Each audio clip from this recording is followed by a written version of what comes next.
Movie की शुरुआत में 1863 का समय दिखाते हैं, जहां रॉयल आर्मी के कुछ सिपाही गोल्ड की एक बड़ी शिपमेंट लेकर जा रहे थे। उनके सामने एक आदमी खड़ा था जो शक्ल से एकदम चोर लग रहा था, और वो था भी चोर ही।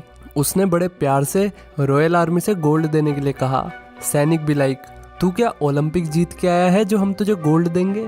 बंदे ने इशारे इशारे में कहा भी, तुम मुझे गोल्ड नहीं दोगे तो मैं तुम्हें पित्तल दूंगा। लेकिन आर्मी वाले उसका इशारा नहीं समझे, और जिसके चलते उसने अपनी यूएमपी लेजर गन निकाल ली और मिनट से पहले इंग्लैंड की आर्मी वालों को नर्क पहुंचा दिया। अब दिखाते हैं 1994, जहां व्हाइट हाउस में मीटिंग चल रही थी कि व्हाइट हाउस का नाम अगर ब्लैक हाउस रख दे तो शायद हमारी कंट्री में रेसिज्म खत्म हो जाएगा। इसी इम्पोर्टेंट मीटिंग के बीच में जॉर्ज आ गया, जो एक सीक्रेट प्रोग्राम को चला रहा था। उसने सेनेटर को बताया कि हम डॉक्टर एडगर के साथ मिलकर टाइम ट्रेवल पर काम कर रहे हैं। टाइम ट्रेवल का नाम सुनकर सेनेटर हंसने लगे, लेकिन जैसे ही जॉर्ज ने बताया कि मशीन तैयार है और अच्छे से वर्क भी कर रही है, ये सुनकर सेनेटर सीरियस हो गए। जॉर्ज को इस प्रोग्राम के लिए मोटी फंडिंग चाहिए थी, लेकिन अभी भी सेनेटर उससे कन्विंस नहीं हुआ। फिर जॉर्ज ने कहा कि हो सकता है कि कोई और देश इस टेक्नोलॉजी को बना ले, तब तो अमेरिकन इकोनॉमी पक्का चौपट हो जाएगी। कल को सद्दाम हुसैन ही 1944 में जाके ओपनहाइमर से एटम बम बनाने की रेसिपी सीख ले तो अमेरिका तो बर्बाद हो जाएगा। सेनेटर ने इसके जवाब में कहा कि एटम बम बनाने और मैगी बनाने में फ़र्क है महाराज। लेकिन सेनेटर इसकी बात समझ रहा था। जॉर्ज को उस पैसे से TEC यानी कि टाइम कॉप की एक यूनिट भी तैयार करनी थी कि अगर कोई टाइम ट्रेवल का इस्तेमाल गलत कामों के लिए करे तो उनके लिए अलग से TEC के अंडर पुलिस होगी और अदालतें भी। फाइनली उसे फंडिंग का अप्रूवल मिल गया। इसके बाद रिया को दिखाते हैं, जो मॉल में अकेले घूम रही थी। तभी उसके पीछे एक आदमी आ गया और उसे छेड़ने लगा। रिया ने भी इस काम में पूरा साथ दिया। बाय द वे, ये रिया का हस्बैंड मैक्स मिलर है। मैक्स ने एक बंदे को देखकर रिया को उसका इंतजार करने के लिए कहा। वो बंदा बुढ़िया का पर्स छीनकर निकलने लगा। तभी मैक्स ने उसे अपना 10 नंबर का जूता दिखा दिया। असल में मैक्स एक पुलिस वाला है, वो भी TEC में, जहां उसका काम है टाइम ट्रेवल करके उन लोगों को पकड़ना जो टाइम के साथ कुछ छेड़छाड़ करने की कोशिश करते हैं। चोर ने चुपचाप दादी का पर्स वापस कर दिया और फिर यहाँ से भाग गया। उसी वक्त कुछ लोग मैक्स पर नज़र भी रखे हुए थे। इसके बाद रिया ने उससे पूछा कि तुम्हारी इस नई जॉब में कोई खतरा तो नहीं है? मैक्स ने कहा खतरा तो नहीं है, बस कभी भी जान जा सकती है। ये सुनकर उसने अपनी जान को गले से लगा लिया और फिर वो उसे कुछ बताना चाहती थी, लेकिन तभी मैक्स को ऑफिस बुला लिया गया। मैक्स ने उससे प्रॉमिस किया कि वो हाजिरी लगवा के जल्दी आ जाएगा और फिर वे दोनों आराम से बात करेंगे। लेकिन जैसे ही मैक्स घर से बाहर निकला, वैसे ही किसी ने उस पर हमला कर दिया और फिर उसे मार दिया। वो तो शुक्र है कि उसने बुलेट प्रूफ जैकेट पहन रखी थी। वो उठते के साथ ही तुरंत अपने घर की तरफ भागा और तभी धमाका हो गया, जिसमें उसकी वाइफ रिया भी मर गई। 1929, जब दुनिया की सबसे बड़ी आर्थिक मंदी आई थी, उस वक्त हर दूसरे हफ्ते कोई ना कोई छत से कूदकर अपनी जान दे रहा था। यहाँ मिस्टर ओल्डवुड नाम के बंदे को दिखाया जाता है, जो 1929 में ईयरफोन लगा के गाने सुन रहा था, और उसके पास 2004 का न्यूज़पेपर भी होता है, जिसमें उसने स्टॉक्स के प्राइस देखे और उसी हिसाब से $1 लाख के स्टॉक खरीद लिए। तभी मैक्स यहाँ पर आ गया, जो 2004 से इसे पकड़ने यहाँ पर आया था। इसका नाम है लायल। ये पहले टाइम कॉप में मैक्स का साथी रह चुका था, लेकिन अब इसमें लालच आ गया और ये यहाँ मंदी के समय में सस्ते स्टॉक्स खरीद रहा है, जो आने वाले समय में 100 गुना से भी ज़्यादा बढ़ जाएंगे। मैक्स इसे यहाँ ऐसा करने से रोकने के लिए आया था। TEC के नियमों के हिसाब से पास्ट में कोई भी ऐसा काम जिससे फ्यूचर में कुछ बड़ा इफेक्ट आ जाए, वो गैर कानूनी है। तभी लायल ने सिक्योरिटी बुला ली, और सिक्योरिटी करने आया भी कौन, जिसका एक नहीं बल्कि दोनों ही पैर कब्र में लटके हुए हैं। मैक्स ने उसे और उसके चेले को 2 मिनट में पेल दिया। इसके बाद लायल ने बताया कि वो ये काम खुद के लिए नहीं बल्कि सेनेटर एरोन के लिए कर रहा है, ताकि सेनेटर यहाँ से कमाए हुए पैसों से प्रेसिडेंट बन सके। सेनेटर एरोन ने उसे धमकी दे रखी थी कि अगर उसने उसका ये काम नहीं किया तो वो पास्ट में जाके उसके दादा को मार देगा। फिर ना रहेगा बांस और ना बजेगी बांसुरी। इट मीन्स ना रहेगा दादा और ना बजेगी बांसुरी, ना रहेगा पोता। ये सब सुनकर भी मैक्स उसे पकड़ने के लिए आगे बढ़ा, लेकिन लायल को डर था कि सेनेटर उसके परिवार को भी खत्म कर देगा, इसलिए उसने बिल्डिंग से छलांग लगा दी। हालांकि मैक्स ने उसे बीच में ही पकड़ लिया और अपने साथ 2004 में ले आया। जहां जज साहिबा ने उसे मौत की सज़ा सुना दी और फिर लायल को वापस वहीं भेज दिया गया जहां से उसे लाया गया था, जिसके चलते उसकी मौत हो गई। दूसरी तरफ सेनेटर एरोन टीसी के हेडक्वार्टर्स में आता है, जहां वो मैक्स से मिला और कहा कि मैंने तुम्हारे बारे में बहुत सुना है। मैक्स ने भी सेम बात कही। मैक्स जानता था कि सभी गैरकानूनी कामों के पीछे सेनेटर एरोन का ही हाथ है, इसलिए उसने सेनेटर को कहा कि हमें पता है कि लायल किसके लिए काम करता था। तो सेनेटर थोड़ा चौंक गया और फिर पूछा कि अगर तुम्हें पता है तो वो आदमी अभी तक पकड़ा क्यों नहीं गया। इस पर मैक्स का कहना था कि हमारा आई विटनेस अब नहीं रहा। फिर सेनेटर ने बात बदल दी और किसी पार्कर नाम के बंदे पर इल्जाम डाल दिया कि वो पार्कर ही है जो चिप बना रहा है, जिससे वो टाइम ट्रेवल के इस पूरे प्रोजेक्ट को कॉपी कर सके।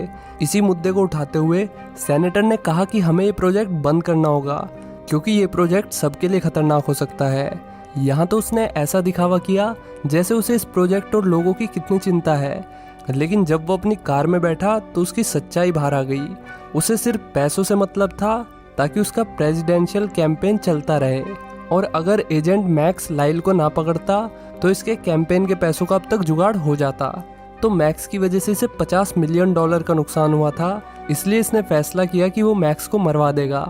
दूसरी तरफ मैक्स को दिखाते हैं जो सेनेटर एरोन की फोटो देख रहा था। मैक्स का बॉस भी जानता था कि एरोन एक भ्रष्ट नेता है। मैक्स ने कहा कि एरोन के डर से लाइल ने बयान नहीं दिया और ना ही बाकी लोग उसके खिलाफ बयान देंगे। मैक्स अपनी वाइफ की फोटो देखकर काफ़ी फ्रस्ट्रेटेड फील कर रहा था कि एरोन जैसा हरामी इंसान तो पास्ट में जाके मोटे पैसे छाप सकता है। दूसरी तरफ मैक्स ये पावर होते हुए भी पास्ट में जाके अपनी बीवी को नहीं बचा सकता। कितनी गलत बात है। रात में जब मैक्स आराम से सो रहा था तभी उस पर किसी ने हमला कर दिया। वो तो शुक्र है कि मैक्स का सेंस एकदम कुत्ते जैसा है।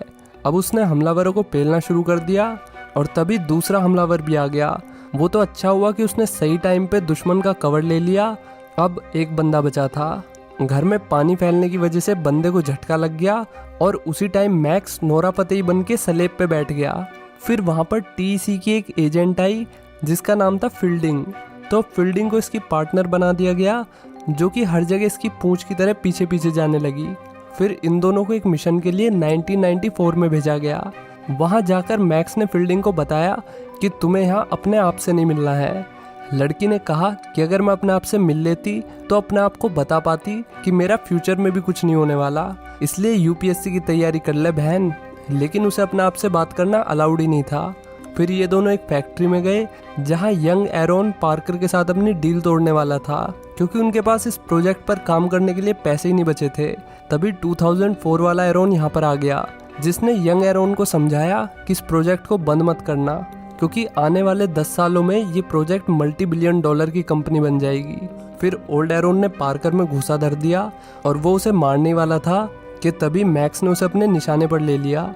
तभी लड़की ने अपना ज्योति मौर्य वाला रूप दिखा दिया। मैक्स ने सोचा भी नहीं था कि ये लड़की इसकी चमची निकलेगी। अब एरोन मैक्स को भी मारने वाला था, लेकिन मैक्स ने उल्टा उसे और उसके बंदों को ही पेलना शुरू कर दिया। इसके बाद बुढ़े एरोन ने यंग एरोन को एक लिफाफा दिया और कहा कि इसमें वो सारी जानकारी है जिससे तुम्हें इस कंपनी को चलाने में मदद मिलेगी। दूसरी तरफ मैक्स बंदों से लड़ रहा था। फिर वो फाइनली एरोन को पकड़ने के लिए पहुंचा, लेकिन फील्डिंग फिर बीच में आ गई। अभी फील्डिंग को अपनी वफादारी का प्रसाद मिलेगा।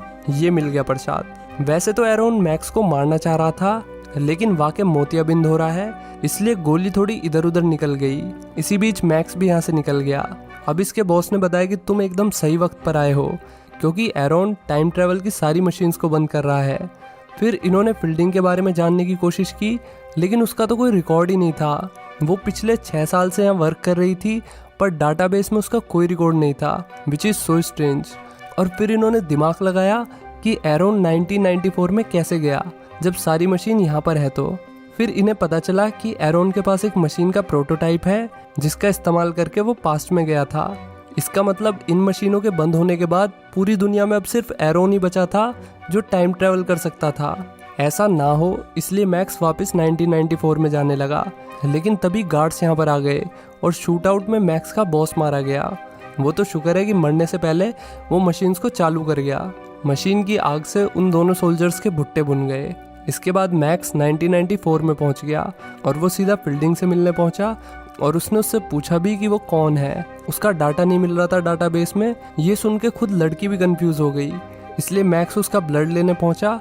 वहीं उसे उसकी बीवी का ब्लड मिला जिसमें लिखा था कि वो प्रेग्नेंट है। इसके बाद मैक्स अपनी वाइफ को वार्न करने के लिए मॉल में पहुंच गया। वहाँ उसने रिया से बात करी और उसे समझाने की कोशिश करी कि उसके बाल एक दिन में नहीं बढ़े, और साथ में ये भी समझाया कि आगे की बात रात को घर आके समझाऊंगा।